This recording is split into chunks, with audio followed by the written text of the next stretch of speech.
Now let's move forward and discuss about the alligation in ratio and proportion.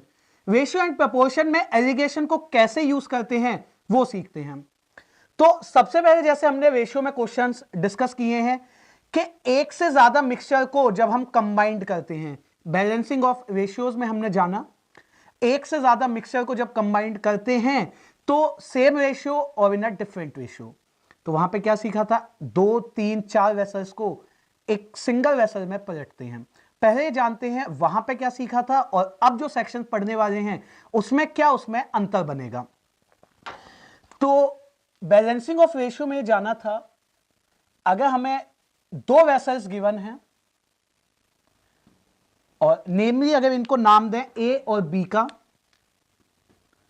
ए और B vessel, और इनमें milk और water suppose कर लेते हैं, मिल्क 2 वाटर 2, क्योंकि रेशियो डिफरेंट हो सकता है, मिल्क 1 वाटर 1, मिल्क 2 वाटर 2, और इन दोनों वेसल्स को किसी तीसरे वेसल सी में पलट दिया जाता है, उसमें मान लेते हैं मिल्क 3 वाटर 3 बन गया।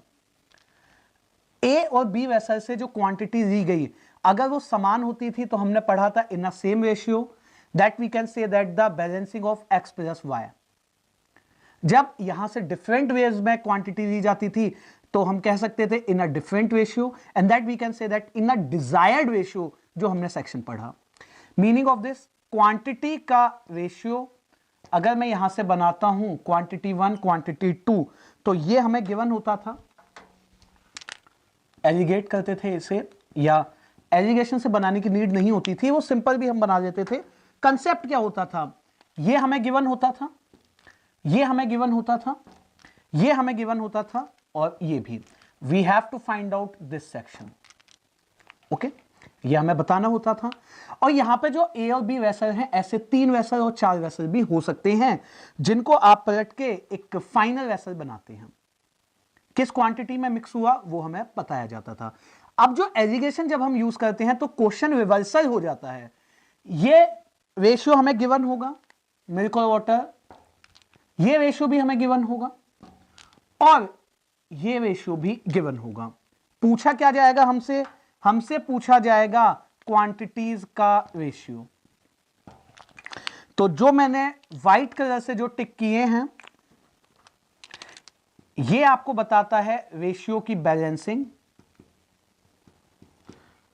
एंड सिमिलर जो मैंने पिंक से टिक किया है ये बताता है हमें एलिगेशन। मैं दोनों को मर्ज कर रहा हूं, इसे जस्ट आपको कनेक्ट करने को कह रहा हूं कि आप इसे समझ पाएं कि दोनों में क्या अंतर है, क्या सिमिलरिटीज हैं, एंड सो ऑन। एलिगेशन, तो यही डिफरेंस है इन दोनों में। अब एलिगेशन हम पढ़ रहे हैं, बैलेंसिंग तो हम ऑलरेडी पढ़ चुके हैं। तो बात करेंगे ऐसे क्वेश्चंस की जहां पे मिल्क और water, milk water, milk water तीनों का गिवन होगा। मैंडेटरी कंडीशन सिर्फ 2 ही वेसल्स हो सकते हैं और तीसरे वेसल में वो पलट के बनाया जाएगा फाइनल मिक्सचर। जबकि अगर आप बैलेंसिंग पढ़ रहे हैं तो अपर हाफ में कितने भी वेसल्स हो सकते हैं। लिमिटेशन एलिगेशन की 2 ही पार्ट्स को आप कंबाइन कर सकते हैं या एक टोटल को आप 2 ही पार्ट्स में ब्रेक कर सकते हैं। तो एलिगेशन पढ़ने के लिए या एलिगेशन के क्वेश्चंस हमसे 2 वेसल्स को कंबाइन करके तीसरे पे ही पूछे जाएंगे। इसमें पहला सेक्शन हम पढ़ेंगे अगर हमें ऑल 3 रेशियोज गिवन हो, यानी मिल्क और वाटर में अगर क्वेश्चन है तो तीनों हमें रेशियोज बता दिए जाएंगे। अब रेशियो बताने के बाद मैंडेटरी कंडीशन क्या है हमने पिक करना है। क्या हम यहां से मिल्क के कंटेंट के बेसिस पे क्वेश्चन बनाना चाहते हैं, तो यहां आप देखिए मिल्क का कंटेंट क्या होगा, m1 upon m1 plus w1, similar m2 upon m2 plus w2, and similar m3 upon m3 plus w3। Alternate है, अगर हम w के रेस्पेक्ट में बनाना चाहें तो वो भी हम कर सकते हैं। सिमिलर यहां पे भी अगर w के रेस्पेक्ट में बनाना चाहें, और यहां भी w2 upon m1 plus w2, okay. तो डिफरेंस क्या है, डिफरेंस ये है कि आप मिल्क या वाटर किसके रेस्पेक्ट में बनाना चाहते हैं। बी रिमेंबर अपर हाफ में और 3 quantities are of same type, या तो तीनों जगह से मिल्क आएगा या तीनों जगह से वाटर आएगा।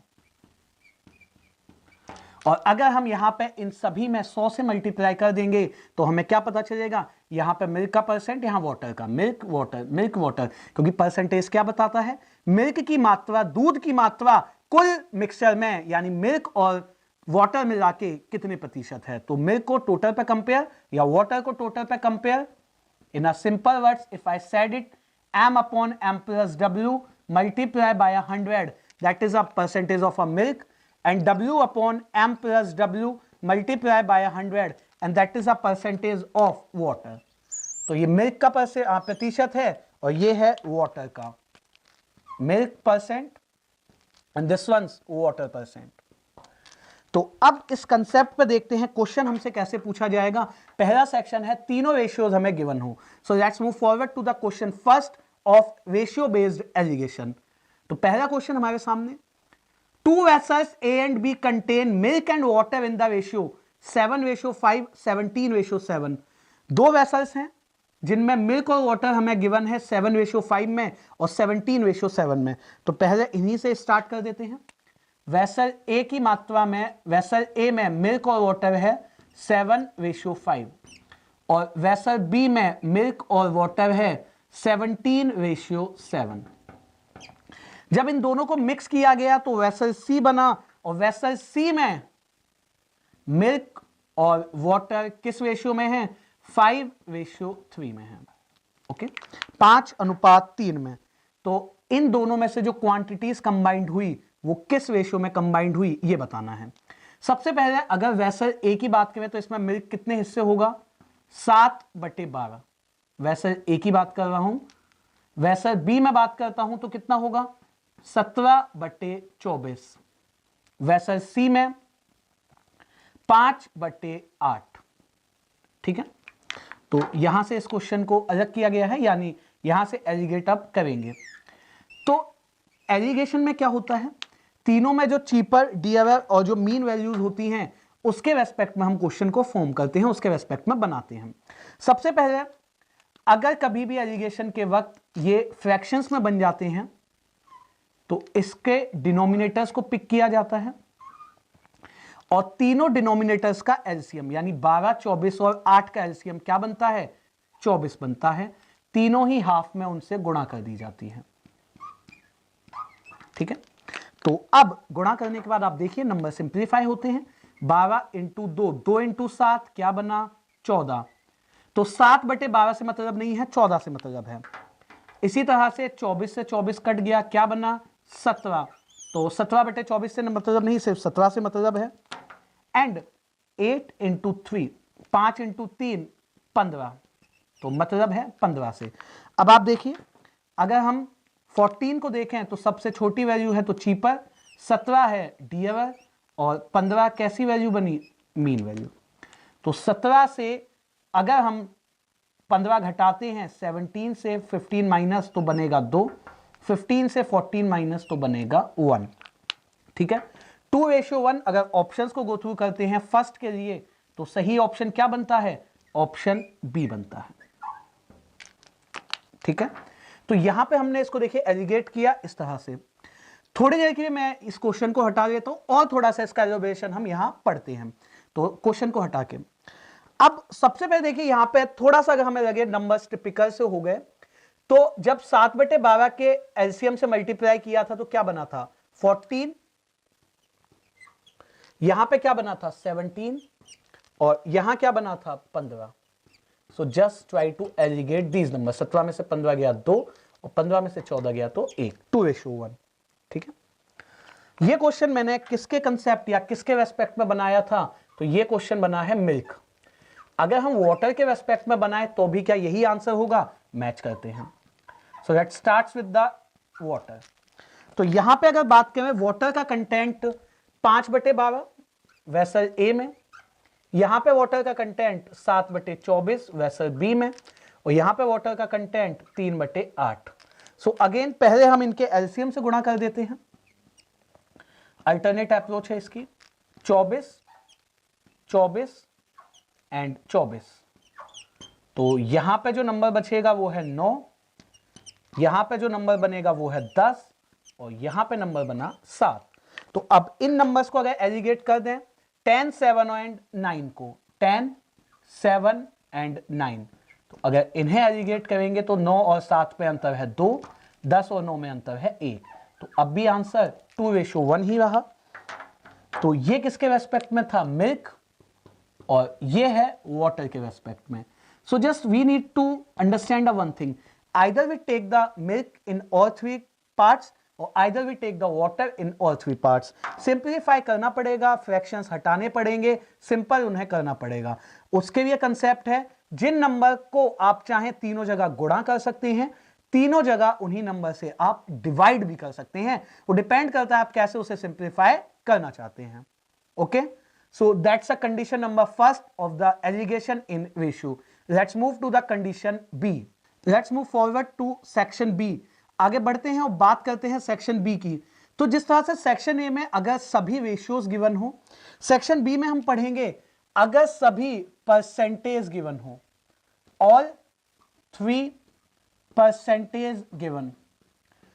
तो जैसा मैंने सेक्शन ए में भी कहा था कि अगर हम मिल्क या वाटर को टोटल के रेस्पेक्ट में कंपेयर कर देंगे तो परसेंटेज बन जाएगा। That means if I right it down m1 upon m1 plus w1 into 100, तो ये इसका परसेंटेज हो गया। m2 upon m2 plus w2 into 100 and similar m upon m plus w into 100। तो अगर हमें डेटा तीनों परसेंटेज में गिवन हो तो हम उसे कैसे टैकल करेंगे उसे सीखते हैं। So let's move forward to the question number 2। बढ़ते हैं आगे, बात करते हैं क्वेश्चन 2 की। तो क्वेश्चन 2 में कहा गया a person has 2 solutions of sugar with 30 and 50% concentration respectively. एक आदमी के पास 2 शुगर सॉल्यूशन है जिनमें कंसंट्रेशन है 30 और 50%। देखिए कंसंट्रेशन का सिंपली मीनिंग ये होता है, अगर 100% कंटेंट है तो उसमें 30% जो है चीनी है और बाकी बचा हुआ 70% पानी है। ये वेसल ए की बात है। अगर मैं वेसल ए और बी 2 वेसल्स मान लेता हूं इन दैट केस, तो वेसल ए में जो चीनी का जो कंटेंट है वो है 30% और वेसल बी में है 50%। तो जब हमें रेशियो गिवन था तो वहां पे हमने मिल्क का कंटेंट लिखा, और अब जब हमें परसेंटेज गिवन है तो अब हम शुगर के रेस्पेक्ट में परसेंटेज लिखते हैं, और दोनों को कंबाइंड करने के बाद जो वेसल सी बनेगा उसमें ये कंसंट्रेशन हो जानी चाहिए 45%, 45%। तो इसे हम किस रेशियो में मिक्स करें, तो इसे किस रेशियो में मिक्स करेंगे तो आप देखिए, सबसे पहले अगर बात करें 50% से 45% तो कितना बचेगा 5%, 45 से 30% तो क्या बचेगा 15%। सो इफ वी रियलाइज कि अगर अपर हाफ में तीनों जगह परसेंटेज था तो जब वो नीचे परसेंटेज बनेगा तो वो कैंसिल हो जाएगा। एक और चीज भी कर सकते थे, अगर इसे यही कैंसिल कर देते, दैट मीन्स अगर परसेंटेज तीनों जगह बनता है अपर हाफ में तो उसे लिखने की ही नीड नहीं है। और फाइनली ये किस रेशियो में बट गया 1:3 में। और अगर ऑप्शंस की बात करें तो सेकंड के लिए सही ऑप्शन बनता है ऑप्शन ए। तो तीनों जगह से हमने जब कंटेंट को हमें परसेंटेज में गिवन है तो परसेंटेज में ही पुट किया, और परसेंटेज तीनों जगह से एलिमिनेट कर सकते हैं। यानी अगर अगली बार नेक्स्ट टाइम हम कोई क्वेश्चन एलिगेशन का बनाएंगे जहां तीनों हाफ में परसेंटेज रखना होगा तो उसे रखेंगे ही नहीं, सीधे नंबर्स को लिख के और एलिगेट कर देंगे, क्योंकि आगे जाके भी वो रेशियो में कट ही जाना है। तो बेटर है अपर हाफ में ही पुट ना करें, या अगर लिखते भी हैं तो नीचे आके सिंपल नंबर्स, रेशियोज में परसेंटेज नहीं लिखेंगे। Okay, so that's a section B. Let's move forward to section C. Let's move forward to condition C. बात करते हैं तीसरी कंडीशन की, एलिगेशन इन रेशियो में, जिसमें हमें दोनों चीजें गिवन होंगी, रेशियो भी गिवन होगा और परसेंटेज भी गिवन होगी, both ratio and percentage given. तो अपर हाफ में जो 3 सेक्शंस होते हैं उनमें अगर 2 में रेशियो गिवन है तो रेशियो से क्वेश्चन बनाएंगे, अगर 2 जगह परसेंटेज गिवन है तो परसेंटेज से, क्योंकि ऑल 3 के बेसिस में तो हम डिस्कस कर चुके। सेक्शन ए में तीनों रेशियो थे, सेक्शन बी में तीनों परसेंटेज। जब यहां कंबाइंड करेंगे तो 3 में से जहां पे ज्यादा होगा रेशियो तो रेशियो से क्वेश्चन, परसेंटेज ज्यादा जगह हुआ परसेंटेज से। तो क्वेश्चन नंबर 3 की बात कर लेते हैं। Let's move to question 3। तीसरे क्वेश्चन में कहा गया दो वेसल्स हैं ए और बी जिनमें मिल्क और वाटर जो है मिक्स किया गया है 8:5 और 5:2 में।